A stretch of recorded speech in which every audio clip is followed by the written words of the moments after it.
Hello everyone!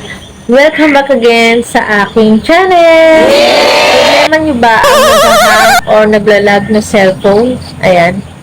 So, susolusyonan natin yung paglalag at paghahang ng cellphone nyo. Lalo na doon sa mga mahilig maglaro, mag-ML, ayan. Hindi maiwasan na maglag yung ating mga cellphone. Nakakainis pag naghahang yung cellphone, lalo na pag naglalaro tayo, ganyan. So, sa video ito ay tuturo ko sa inyo ang ating gagawin. Sobrang basic lang naman guys para masolusyon na natin ang paglalag or paghahang ng cellphone natin. Ayan. Sobrang dali lang. So, samahan nyo ako hanggang dulo para malaman nyo step by step kung paano ang ating gagawin. Ayan guys. Yan ang problema ng karamihan pero no problem guys. Saan nyo lang itong ating tutorial ngayon. Ayan. Huwag kayong mag-skip para malaman nyo kung paano ang gagawin natin step by step. Ayan guys. Tuturo kayo sa inyo. So, kay bago lang sa channel ko, huwag mo kalimutan mag-subscribe, like mo na rin at hits mo notification bell para like kang updated sa aking mga latest upload. And guys, mag-umpisa tayo. Let's start! And guys, nandito na tayo sa screen ng phone ko. Unang-una natin gagawin guys, pumunta tayo sa setting ng ating cellphone. Click lang natin yan. Then, kung hindi pa nakaset up yung developer option nyo guys, pindutin nyo lang tong about phone sa baba, tapos pindutin nyo tong version, ayun guys, tapos tong build number i-click nyo lang siya ng 7 times, 1, 2, 3, 4, 5, 6, 7. Ayun guys, check natin kung may developer option na tayo, kaya hanapin na natin si developer options.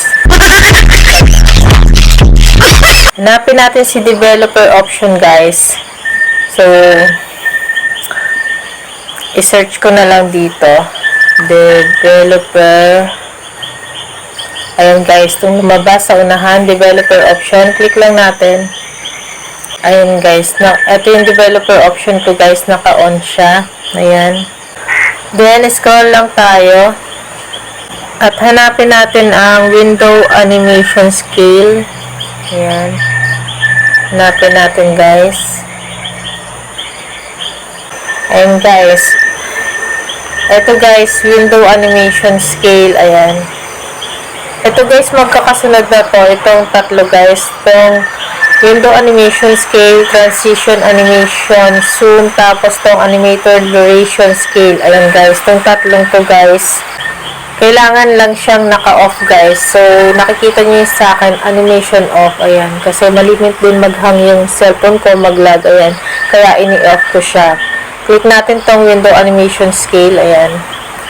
Ayan guys. Ito lang yung pipiliin natin. Animation off. Itong nasa unahan. Ayan guys.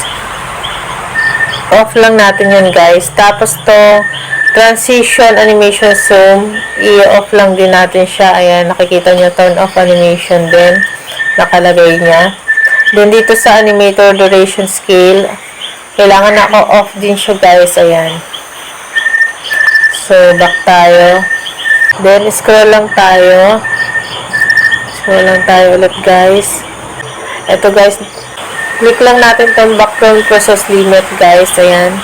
Kailangan naka-no background processes. Ayan. Itong pangalawa guys. Ayan. Click natin yung pangalawa. Ayan guys. Ganun lang guys. Kailangan nakaset sa ganun yung ating cellphone guys. Ayan. Yung mga pinakita ko kanina. Then back na tayo. Ganun lang kadali guys. Sana may natutunan kayo sa ating tutorial guys. Hanggang dyan na lang. And guys, hanggang dyan na lang ating tutorial. Kita-kits na lang ulit tayo sa sunod kong video. At sana ay nakatulong sa iyo ang video yung i-share ko. Ayan. Sana mag-subscribe ka na sa channel ko. Like mo na rin at hits mo yung notification bell para sa sunod kong video na gagawin ay lagi kayong updated. Ayan guys.